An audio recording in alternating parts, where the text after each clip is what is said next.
With that, I have the pleasure of introducing the panel and the moderator for this upcoming section. It's called Douglas County School District Needs and Challenges and What's at Stake.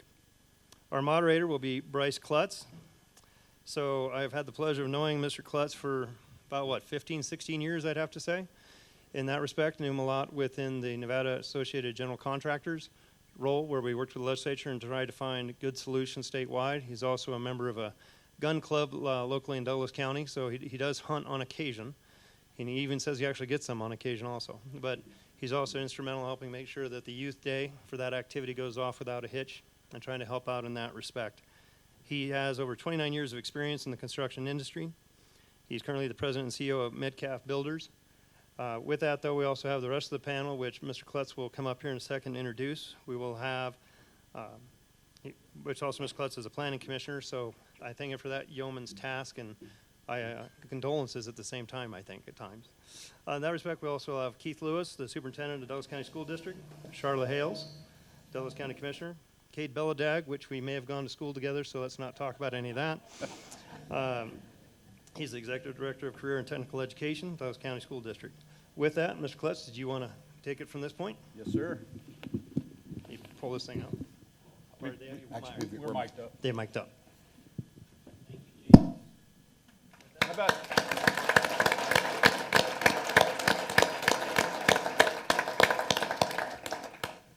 Well, good morning. Thank you all for being here. First and foremost, thank you, James, for that introduction. Appreciate your service to the state of Nevada and your friendship over the years. As James mentioned, we have what I believe is probably the most incredible panel that I've ever been a part of. We could be here all day making introductions and talking about the resumes of these individuals. So I guess we'll just get started. The resumes are impressive, so if you don't mind, I'm going to read them. Mr. Baligad, Cade Baligad, is an exemplary educator known for his more than 20 years of unwavering passion and dedication to the field of education. Mr. Baligad holds a bachelor's degree in education and master's degree in educational leadership. Mr. Baligad currently serves as the Executive Director of Career and Technical Education for the Douglas County School District, where he is regarded by his peers and students as one of the most enthusiastic and committed educators. Under his leadership, the Douglas County School District CTE program has secured more than $300,000 in grants, directly benefiting our students and teachers. In addition to his work within the Douglas County School District, Mr. Baligad has developed and fostered partnerships with the Lyon County School District, Western Nevada College, and the University of Nevada. Prior to this role, Mr. Baligad served as an assistant principal at Pinion Hills, Gardnerville, and C.C. Manili Elementary Schools. In addition to his administrative roles, Mr. Baligad boasts more than 18 years of hands-on teaching experience in subjects such as automotive, welding, and machine shop, earning him Douglas High School Teacher of the Year and Best Teacher in Carson Valley. Beyond his dedication to education, Mr. Baligad has served consecutive terms on the board of the Gardnerville Ranchos GID and is an active member of the Carson Valley Chamber of Commerce. Mr. Baligad is married to his wife, Adrienne, and a father of two. Welcome.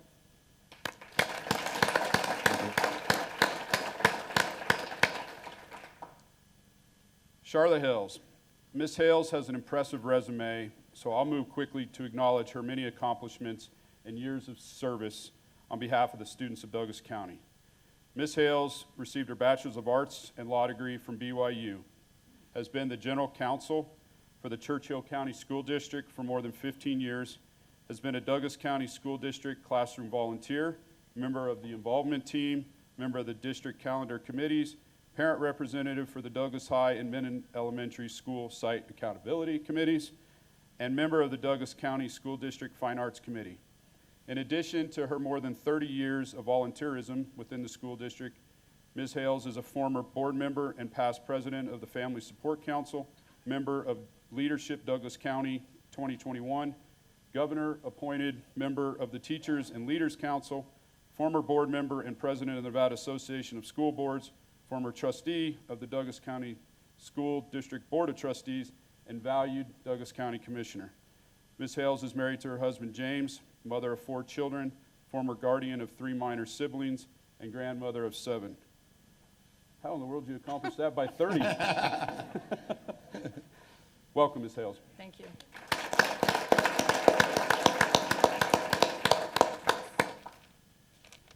Keith Lewis. Mr. Lewis is a dedicated and accomplished education professional with a career spanning more than 28 years in the Douglas County School District. Mr. Lewis holds a bachelor's degree in physical education from Boise State University and master's degree in educational leadership from National University.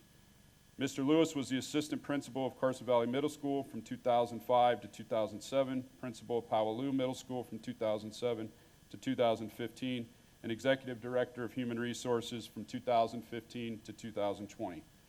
Mr. Lewis coached the Douglas High boys varsity basketball team from 1997 to 2005, earning the 2002 Northern 4A Sierra League Coach of the Year and Hall of Fame honors in 2013.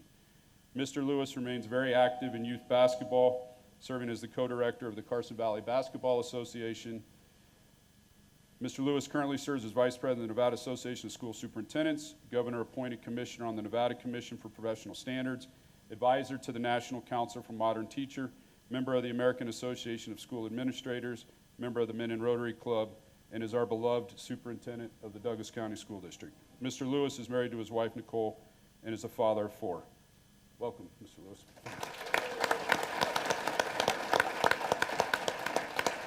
So like I said, if that's not an impressive panel, I don't know what is.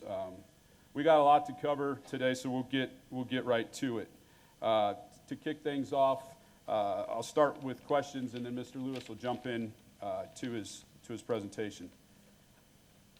So education is critical to workforce development and the success of business community in Douglas County.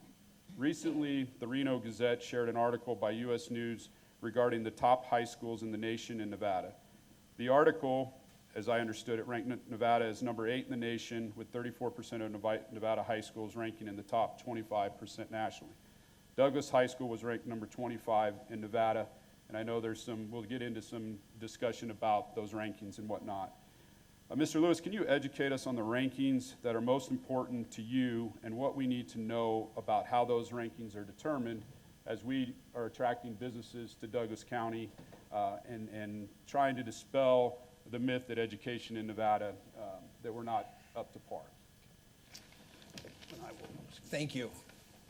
So I will try not to be somebody who doesn't actually answer the question.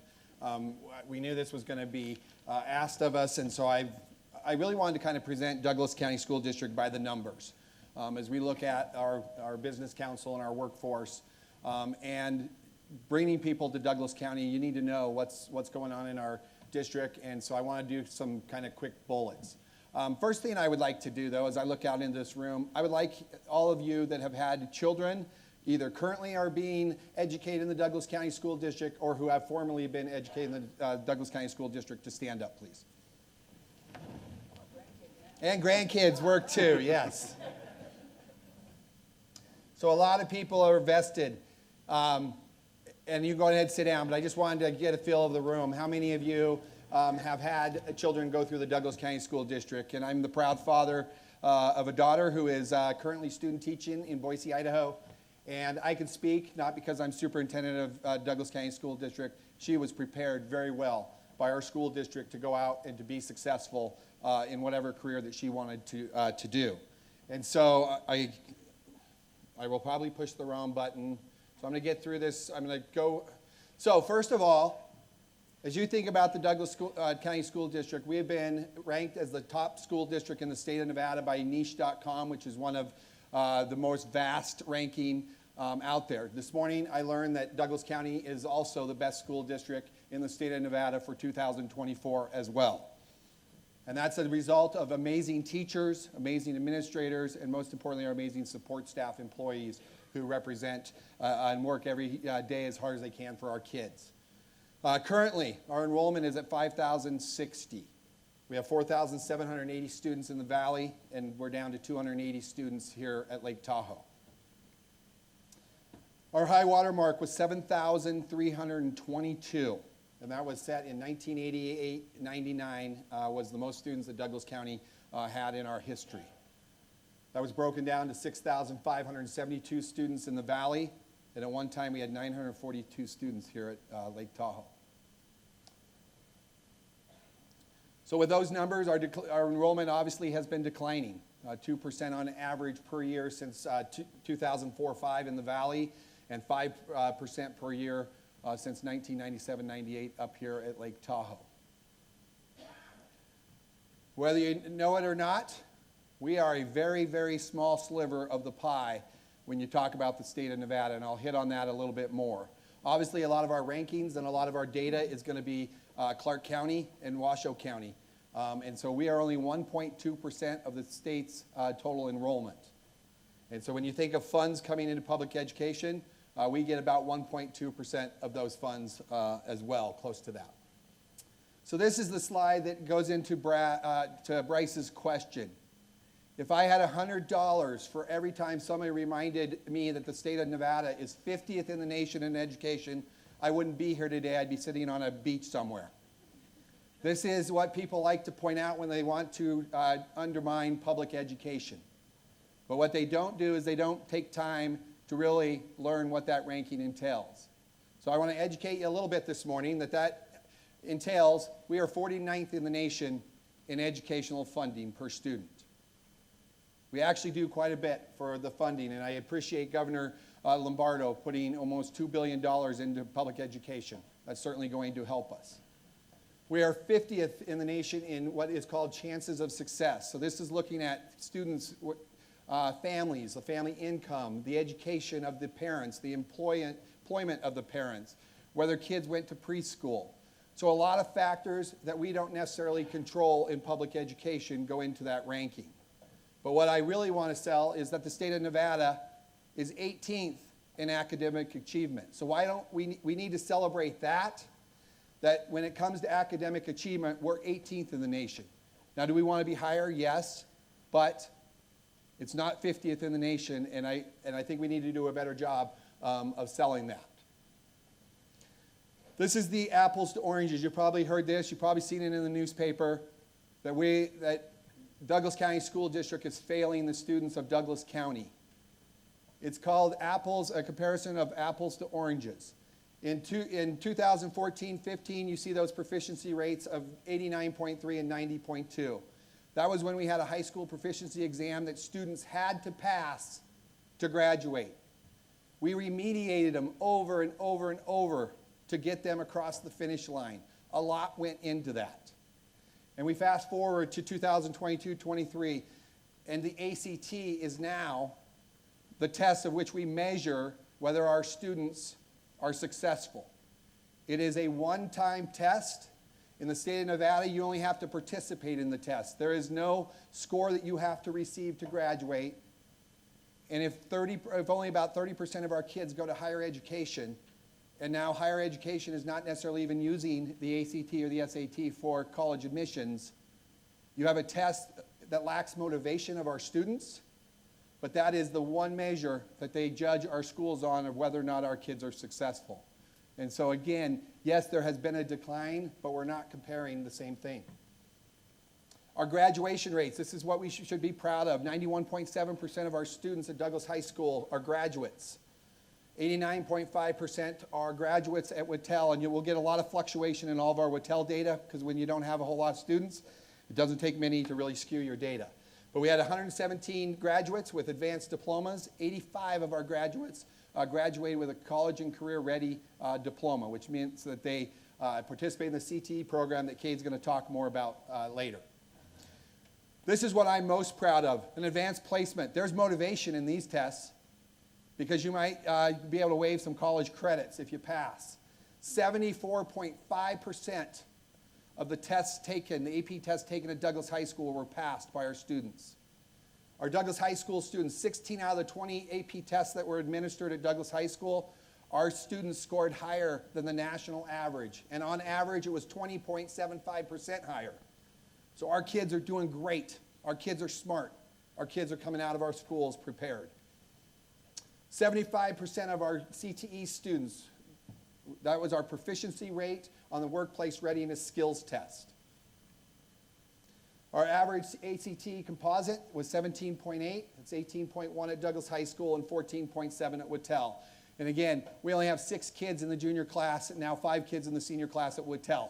So it really doesn't, it only takes 1 student to really skew those numbers. So don't panic on that 14.7.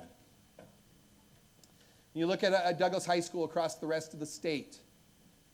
We are ranked first in mathematics and science. We come in 4th behind Eureka County, Story County, and Lincoln County. Very, very small counties. Douglas High School, for any school 1,000 or more students, we would be number 1 in the state. For our grades 3 through 8, 4th in both math and science, again behind those same counties, and 3rd in English language arts. We have a 16.9% transiency rate, which is one of the challenges that we face. It means 855 of our students didn't finish in the school that they started. That impacts student learning when students are moving, especially mid-year. I think one of our biggest alarming, and when we talk about workforce development, are we developing students that show up to work? And I'm a little worried about that. Because we have a chronic absenteeism of 24.3%, which means that 24.3% of our students miss 10 days or more of school in a school year. If you go back pre-COVID, those numbers were at 12.7, so we've almost doubled that in the chronic absenteeism, and I think those numbers are reflected the same across the state, and that's something that we're really needing to target. In terms of our employees, we have 733 amazing employees, 352 certified staff, 31 administrators, and 350 classified support staff employees. 23% of our employees live outside of Douglas County. And of that 23%, they break down as 26% of them live in California, up here at South Lake Tahoe, 55% in Carson, 11% in Sparks, Reno, and 9% in Lyon County. In terms of our teachers, you can read that. 18% of them are in years 1 through 5, 17% in 6 through 10. It goes up, and then 31% of our teachers are in those final years, years 21 to 30. So we're going to be seeing a lot of retirements coming up, which will be a challenge, obviously, for Douglas County School District in terms of our teacher shortage nationwide, and especially here in Nevada as well. Our average salary, and I do mind you that we are currently in negotiations, so there's not a whole lot I can say on this, but I can tell you it's going to get better. $43,341 is our current starting salary for someone coming out with a bachelor's degree, and we top out currently at $78,146. Our benefits costs right now are 50% of salary, so which is another factor when you look at salary, what those additional costs are for the school district. Our projected budget is $61,380,000. We are projecting, though, a reduction about $2.7 million from what they projected our enrollment was going to be to what it will actually be. And so, again, those, as we go through negotiations, always have to keep that in mind. 85% of our budget is people. So 85% of that budget is spent on people. And as I close up with the numbers, Bryce had talked about this. When you look at traditional high schools in the state of Nevada, Douglas High School is ranked 10th out of 112 traditional schools. And Pinion Hills is our top elementary school, ranked 15 out of 550 elementary schools in the state of Nevada. And then, perfect. Yep. All right. Thank you.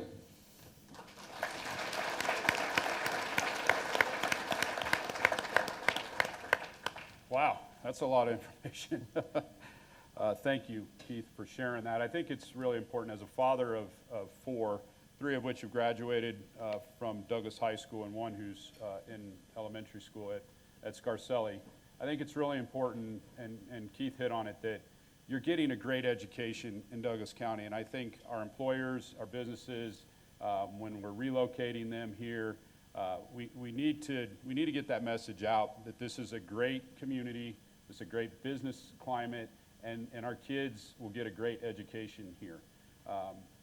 Workforce development and affordable housing, all that we'll talk about another time. But this is a great school district, and I appreciate your leadership and such.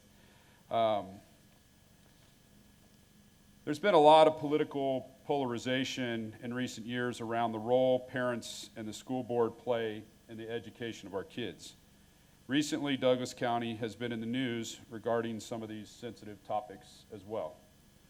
As a lawyer who's represented the Churchill County School District for more than 15 years, actively involved in the Douglas County School District for more than 30 years, 10 of those as a board trustee, and now a county commissioner, Ms. Hales, would you share your thoughts on the current state of our board and what we can do to ensure we get our kids the best education while also properly addressing some of these issues? Thank you for that, and I think I'll stand up also. I want to start by saying, although I am a county commissioner, I am not here in that official capacity, and these thoughts are just my own, based on the experience that I've had both as a school trustee and as a legal counsel for a similar school district near us. We all know our school district has made the headlines again and again, and not in good ways this year.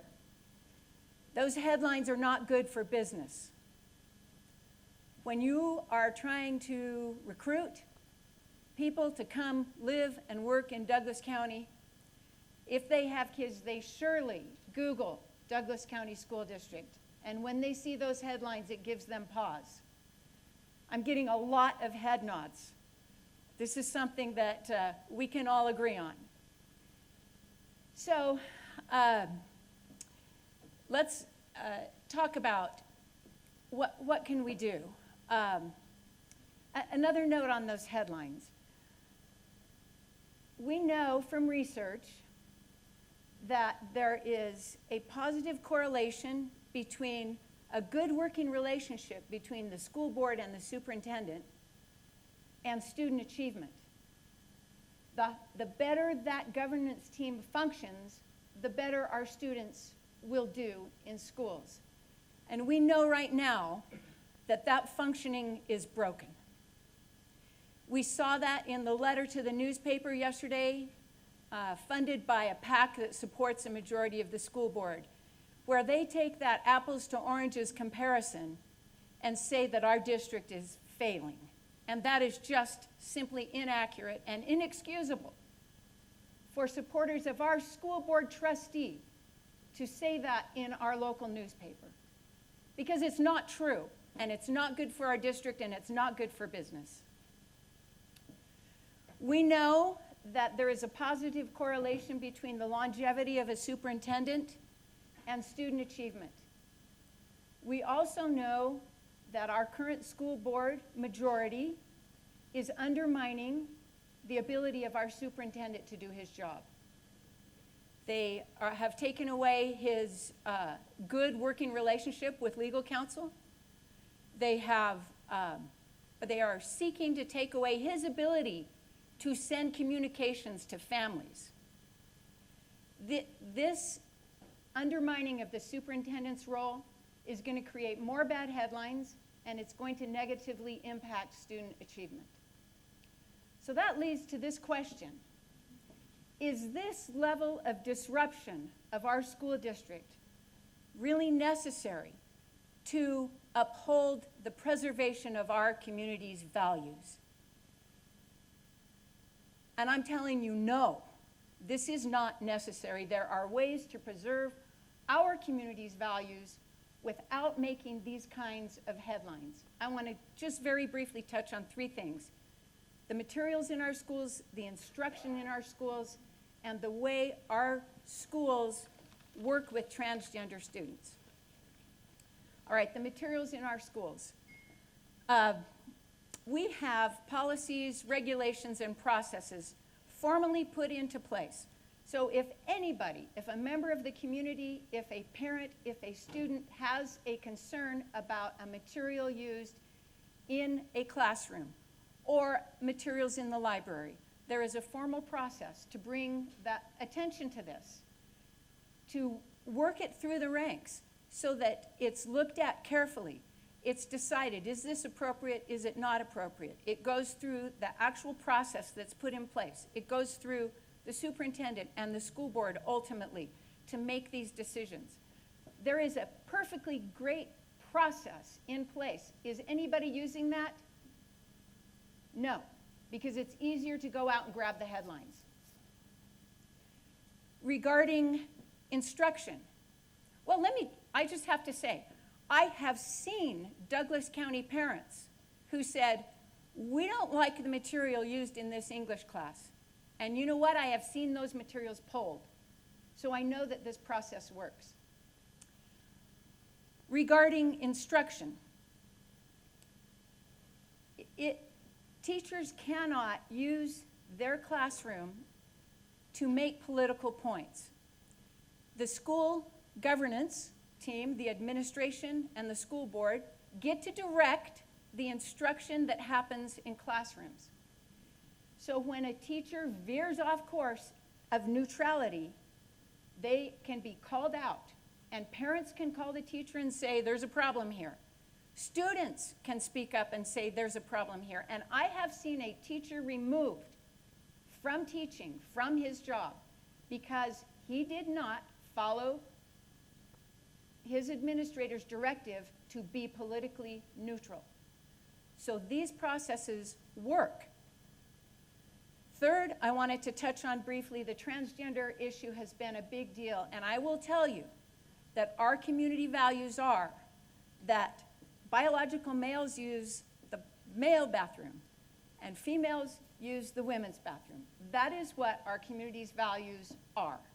There may be outliers who feel differently, but most of the people in our community feel that way.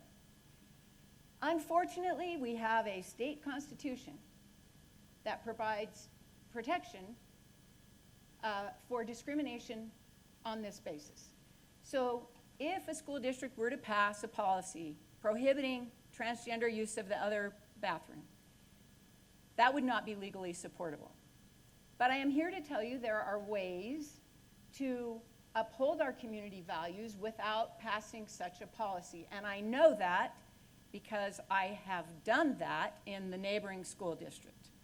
You work with the student, you work with the family, you come up with a plan that takes care of their needs and does not compromise anybody's bathroom use, that keeps everybody where they should be. And this is done with compassion and with discretion. There is no need to have this be a headline issue because it's not a problem. I also want to speak briefly about transgender women who are biologically male and competing in women's sports. So again, this is not and never has been an actual issue in Douglas County schools. If there were a policy passed along those lines, it would be challenged on a legal basis and it would fail. But if you look at the bigger picture of what's happening, well, I want to say first, our community's values are that men compete with men, women compete with women. There's no argument on that point. That is what the vast majority of our community wants. So if you look, though, nationally, and we have this constitutional protection, right? But if you look nationally, you'll see that the governing boards for swimming and track are starting to look at this, and they're starting to say, look, it is not fair for a person who has gone through male puberty to compete against women. And they're starting to put into place a framework that prevents that. The NCAA is paying attention and will follow suit. We are having these things be put into place nationally that will allow us to do what we want in our community without going out on a legal limb and without creating those headlines that we all want to see go away. So, yes, we can preserve our community's values, and we can do that without the disruption and the dismantling of our school district. Just a few other points.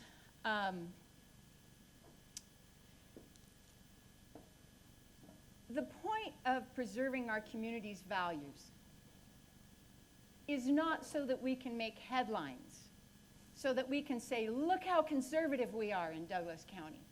That's not the point. The point of preserving our community's values is to actually instill those values, to preserve those values, to have them take place in our schools. That's what's important, not to make headlines and not to take a visible stand just to do that.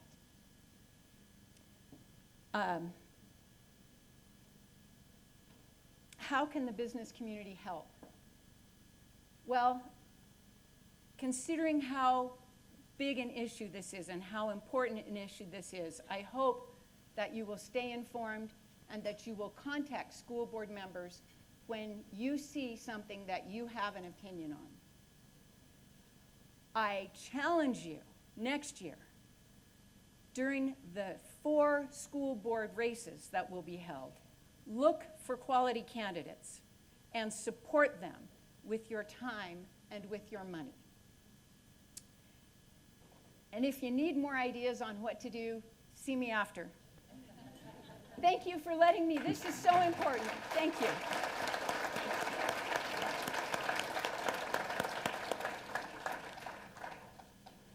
All righty. Well, we're going to sit down and relax for a little bit and just have some conversation. Our business climate is very diverse in Douglas County. Mr. Baligad, as I understand it, you recently created a pre-K through 5th grade pilot program at Pinion Hills Elementary that is now spread to the other elementary schools. You've developed an 8th grade after-school study program and have built upon programs of study such as welding, automotive, culinary, computer science, ag, etc. As a business owner in the construction industry, our industry specifically is in a crisis, and that crisis will only continue to grow over the years because of workforce development, because of skilled trades. Can you speak to how these programs are helping prepare our students for the diverse workforce? Absolutely, and I'm proud to answer that question. Before I get started today, you need to know that I love my job, I love working with my kids, and I most definitely love our department. When I get excited, I sometimes talk too fast because I want to get it all out, and I know we have a short amount of time. Do your thing, brother. I've seen it. If- Preach. if Preach I- them up, baby. Stand You're up, saying man. I can You do can't my sit in a thing. chair. I'm going to walk around the crowd. Well, the mic picked that up because that's what I do. I love people, and I love the work I do. Are you okay with that? You do your thing. Okay, so That's why we brought Cade. I think the number one thing that you guys need to know is that we are working very hard to get our kids to get the skills, to get entry-level jobs, not only here in Douglas County, but in the state of Nevada and nationally. We understand as a department that our kids need job skills in order to get entry-level jobs. Not only do they need that, they also need people skills, and we do both of those. Some things that we do, which is mandated by the state, but I agree with, is that we do a workplace readiness skill assessment test, and we do an end-of-program assessment. Both of those, our students historically have killed it. And part of the reason why is because our students have teachers that love, care about, and support them, and they understand that those kids have the passion to go into those careers and those programs of study, and that's what keeps them in high school, and that's what keeps them graduating. Earlier, you guys saw our graduation rates for Douglas County. Holy cats. We are part of that. We are part of that reason. We are part of the reason why kids show up every day to everything else that they do is because they see the relevance of everything we do. And everything we do everything from computer science to auto shop and everything in between. We have 11 different programs of study at Douglas High School and the Lake. And again, I can't emphasize enough as to how much those programs make kids come to school because they see the relevance of their education. They can see the relevance of them actually going out and getting a job and living the American dream, right? They understand the fact that they've got to go out and get a job that's high skill, high wage, in demand. Things that we do to support that, right, is we do targeted interventions to get those kids up and over the bump. Right now, my SLO this year, we have to have a goal every year, and my goal this year is to get all of our kids over the WRS, which is that workplace readiness. Mr. Lewis shared that we had a 75% pass rate last year. We want 100%, doggone it. So again, we are doing targeted interventions. We are pulling our career and tech ed teachers together to do targeted interventions to get those kids the skills so they can pass it. Some things, how many of you guys in here are hiring, or how many of you guys are in that hiring process? Sometimes I get the question from people, right, of like, well, we understand that you do all of this. We understand that kids are fired up about career and tech ed. What should I look for as a hiring person who grabs those kids, right? The number one thing you should look for is you should look for their diploma. And on that diploma, they should have a sticker that says career and tech ed ready, right? And what that tells you is that those kids committed 2 to 3 years of their lives working on our programs of study. They've passed the WRS, they've passed the EOP, and most importantly, those kids have maintained a 3.0 GPA to get that sticker on the diploma. So that's a good starting place. Something else for our friends that are in charge of hiring, give our kids a chance. That's all they need. And then when you give them a chance, if you can, partner them up with a true mentor to show them the way, because I'm here to tell you that our kids are coming out with fire. They want to work, they want a piece of that American dream, and they want to buy their own houses. They want to live in our community. They want to be a part of it. So Bryce, I'm talking too fast, and I don't know if I answered your question. You crushed it, man. So, and again, I apologize, but I want you guys to see the passion that not only I have for career and tech ed, but the passion that our school district has and the power that we have as educators to help those kids get across that stage and get a job in our community. I'm a member of the Chamber of Commerce, and Alicia's back there. I'm proud to say this because I know I'm probably getting ahead of myself, but I'm going to go for it, right? There's the question as to what can business and industry do, right? Well, being a Chamber of Commerce member, I've partnered with Alicia and then Mr. Townsell over there with Me5Y. And what we've done is we've done something called a Find a Job Friday, right? And on that Find a Job Friday, we've invited local business and industry to come down to our school district at Douglas High School. We provide the tables, you provide the people, you talk to our kids and actively recruit them and tell them that there's jobs in Douglas County that they can get. And it's that partnership with those two friends here in the Valley that I applaud. So thank you both.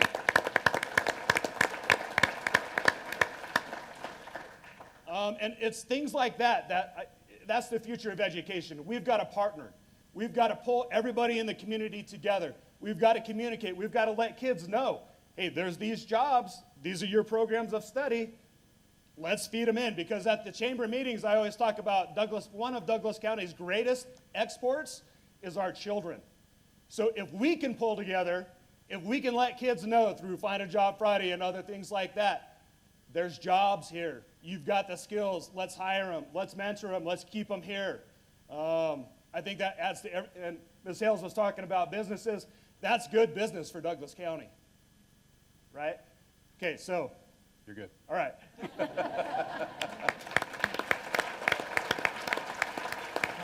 That's great. So I may have made a lot of mistakes as superintendent, but hiring Cade was one of my greatest successes. Yeah.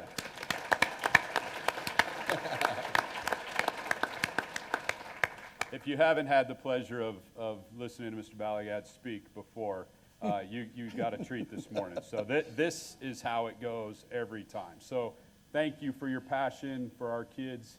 It's contagious, and just keep it going, man. We appreciate it. I just love my job. And I know it sounds weird, but I love my job. I love supporting teachers, and I love setting kids up to go wherever they're going to go. And we're a part of that. We need them to have the skill set to do whatever their dream is. Absolutely. Amen to that.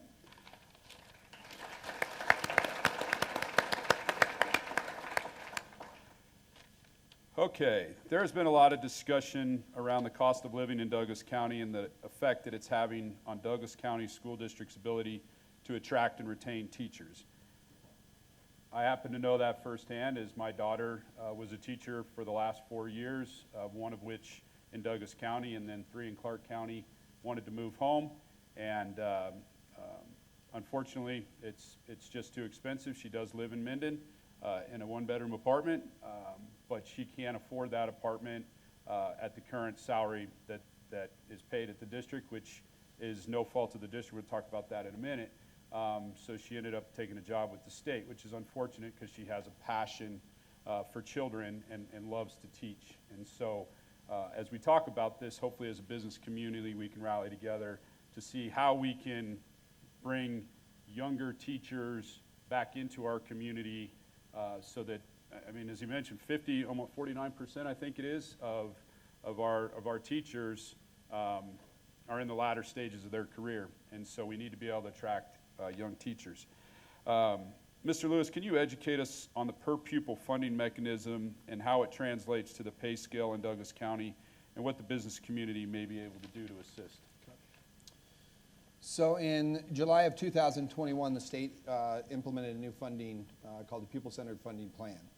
And what that does is it takes all taxpayer dollars here in Douglas County and puts those tax dollars into a state education fund, which is then divided by the number of students in the state, and then that is what is considered our base fund. That is obviously, we knew when that was going in, there would be some winners and there would be some losers. The winners are certainly the urban areas. The losers are counties like Douglas County, where we are considered a wealthy county when you look at property taxes. And those property taxes typically were coming in around 5% over projection, which went directly to the school district. And so we are one of the losers in the pupil-centered funding plan. And I am concerned, number one, when you see declining enrollment, that obviously means less money. Obviously your work staff will lessen a little bit with that as well. But we don't have a lot of diversity either. And so the plan has some weighted categories for EL, English language students, gifted and talented, and then what they term at risk, which used to be free and reduced lunch, and now there's a formula to determine that. We don't have a ton of diversity in Douglas County, and so we don't receive a lot of funding in that plan. And so, again, I think long term, we have not cried broke at this point because we have a lot of underspend because we can't fill positions. And so because we haven't been able to necessarily fill all of our positions, we have salaries that were budgeted that are considered underspent and has kept us afloat. As you have seen through the media, there have been pretty substantial pay raises in Washoe County, Lyon County, Carson City. I worry for the long term of Douglas County to stay competitive. In Lyon County, and I think Carson's starting to experience some of the declining population and declining growth. You're seeing that in some of their numbers. Lyon County is the opposite. If people want to buy a home, that is the direction they're heading to buy that. And so while we can always put the picture of Lake Tahoe in front of young college graduates and they will at least stop at our table and talk to us, we've also realized that we have to take different ways to recruit. The days of going to career fairs and coming home with one teacher. And so we've hired a director of marketing and communications. Haley Sebahar is here with me today. And we're really using analytics to recruit, to be really strategic in using our money to go to areas like we know Fresno. People are leaving that area and really trying to put our ads, and I don't know if we'll show it today, but we've made a really concerted effort to market Douglas County. This was from Jen Almeida with Intero, though, but in 2013, the average home sale in Douglas County was $277,509. 10 years later, that is $768,672. We're obviously not talking salaries that teachers can afford. And so as a community, as a business community, we have got to start having some conversations about housing for our workforce.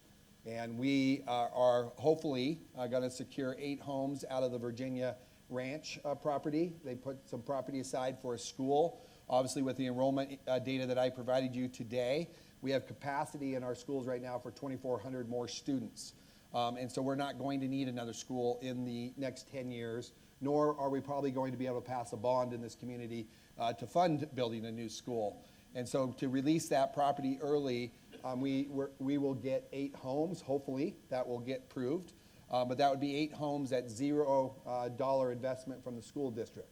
We don't really want to be landlords, but that's what we have to do to think strategically to at least have some property to offer incoming teachers into our community. Can I jump in? Yes. All right. Those 8 homes are a creative way for the school district to begin to address this problem, not solve it, but one little part. And however, there are some naysayers, so please watch, and when this issue is in front of the school board, encourage the school board to accept the donation of those 8 homes. I also want to go on and say that, the county is concerned about this. And right now, we are undergoing a strategic plan process. And we are asking residents of our county, what do we want in our county? This is our strategic plan, our open invitation to you to be part of the planning. So we've had a couple of sessions on that, and we'll have more. So right now is a really great time to have input. There's a survey online, and there's another workshop upcoming. You can find those on Douglas County website. But I've heard a lot of comments in the sessions already held about we need to look at workforce housing. So I personally hope that one thing that will result from our strategic plan is a good hard look at workforce housing and what can the county do to incentivize that kind of residence.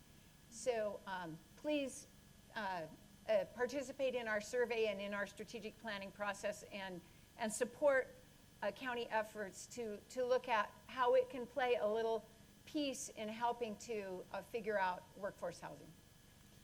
And I think I just want to add, I don't think any of our desire is that the housing opportunities that we're providing new teachers to our area is a bedroom in someone else's home.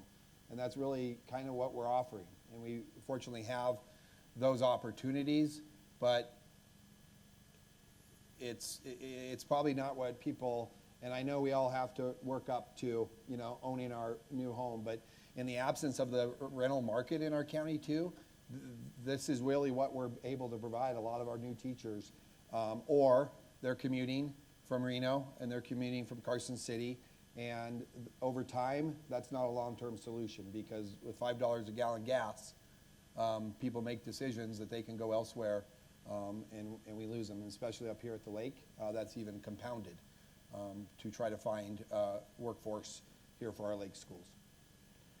Well, thank you. I appreciate the discussion on this. It definitely, as a builder, this is a complicated issue. However, it's not one that's unsolvable. And so I think as a community, as a business community, as an industry, we can sit down, maybe put a task force together, sit down and figure out ways to handle this. But it's going to take a village to overcome this. And look, I don't think anybody is suggesting that you're entitled to a home in Douglas County. I don't think that's what anybody is saying. I think what we're trying to accomplish here is that we need to be able to provide workforce housing, affordable housing in some capacity for our teachers, for our sheriff's department, for our nurses, for our EMTs, for our firefighters, et cetera, et cetera. We need to be able to do that, and it's a big topic, and it's going to take a lot to do it, but I think it starts with a conversation. I think we're getting pretty close to opening up this for questions, so anybody have any questions for our panel? Yes, sir. You got a mic coming. Hold on one second. Jim McCallum. I've always wondered something when I see comparative funding for different districts. How are the rural counties that have to do more transportation are affected by more money going to Clark County and less to the rurals? Is that going to be a problem with the cost of fuel and the cost of providing the transportation to students? So Jim, I would say that the cost of transportation are built into it. So I probably should add that. So we do get reimbursed a pretty high percentage of transportation costs per district. Fuel costs obviously are variable, and so those are costs that within our budget we often have to find and shift money because what we projected didn't meet reality. But within that pupil-centered funding, I wouldn't necessarily say, I think it's more on the per pupil. That base funding is where the real discrepancy starts to play out in that. Special ed and food services would be another area. We're still one of the few districts in the state that actually run a food service program in the black. And so we're proud of that we're able to do that. So hopefully that answers that question. I'd like to jump in on this. In my mind, one real problem, as I understand it, is the pupil-centered funding plan does not allocate for higher housing costs. So I think could be an opportunity with the legislature maybe to see if we could get some relief along those lines. And that's true. Douglas County is lumped in with Story County, Lyon County, and Carson. And there's no factor in the pupil-centered funding for cost of living that obviously is one of the highest in the state here in Douglas County. Thank you. Other questions? Yes, ma'am. Hold on 1 second, ma'am. We got a microphone coming. Elizabeth Learnhardt, Zephyr Cove. I was wondering, the housing cost is a big issue even for South Lake Tahoe. How are you gonna attract people from Carson City or down the valley when you have a 2-lane Highway 50 as NDOT proposes? Thank you. That's a question for another panel.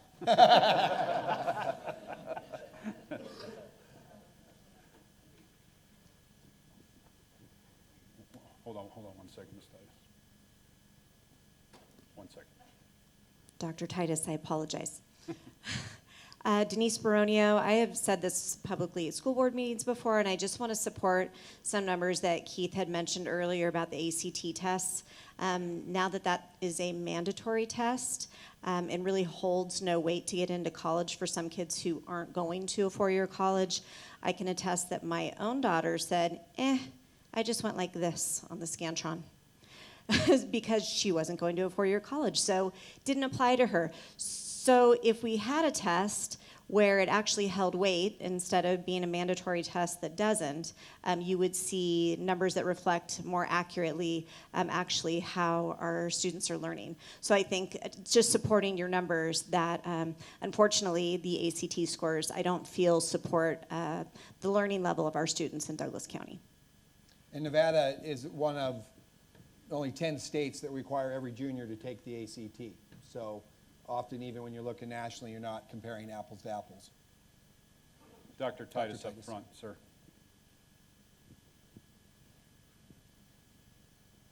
Hi, thank you.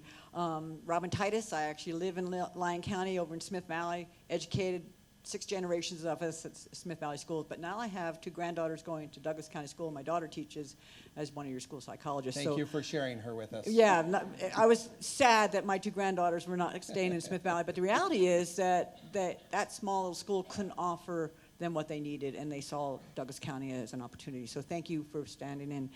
I want to acknowledge how straightforward, and you didn't run away from the issues. That elephant in the room, you address the elephant in the room. And how do you solve that problem? You know, how do you eat an elephant one bite at a time? And none of you ran away from the controversies here in Douglas County. And I don't know if the people in this room understand how big that is and how difficult it is. But when you address issues in your communities, front on, that's huge. So I'd like to acknowledge that and give you all a round of applause. And then I have a question.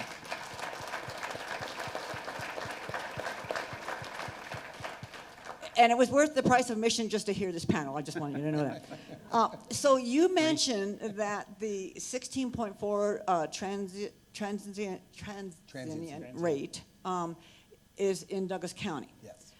Do you know what it is in nationwide? Because we know that Nevada has the highest transient rate of any state in the nation. So that's something that we as a state have to deal with. People move around the state of Nevada, and I always thought it was really just a Clark County issue, but I'm hearing today that it's not just related to Clark County. You have it in Douglas County too. So do you know where you compare on the scale? And thank you. I don't, but I will find you an answer. Yeah. And Okay. we get a lot just between, if you think of our Indian Hills area, we get a lot of transiency across the county line with Carson City. So that's a lot of it, but just also the cost of living. People can't afford to stay in the valley. Other questions?